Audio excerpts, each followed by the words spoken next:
Hello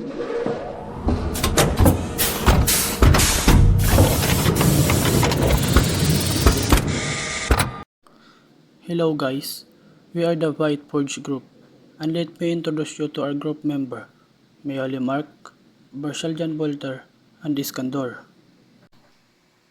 And of course, to our professor, Dr. Earl Marquez Albina.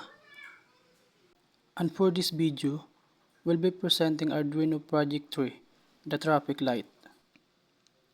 And for the components, we'll need 5 pieces of 5mm LEDs, 6 resistor, 1 push button, and 13 male-to-male jumper cables.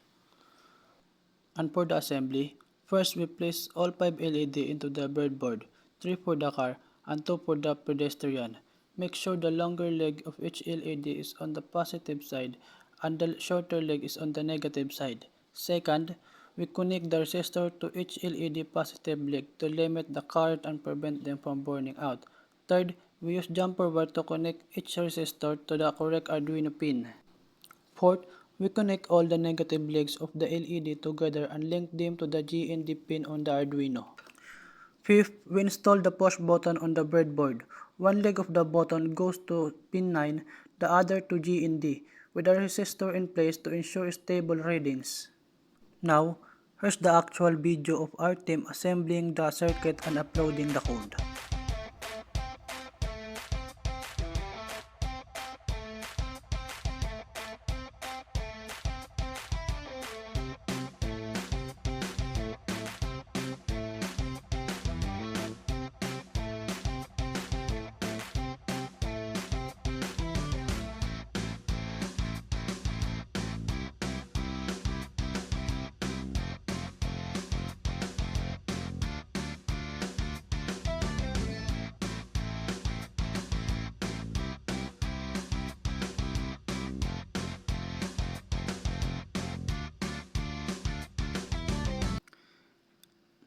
For the code, in this Arduino traffic light project, we assign pin for LED and a button.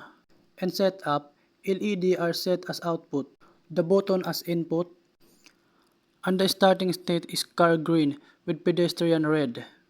In loop, the buttons are pressed and the timing are checked. If conditions are met, changing lights run. This simulates a real traffic light with safe timing for cars and pedestrians.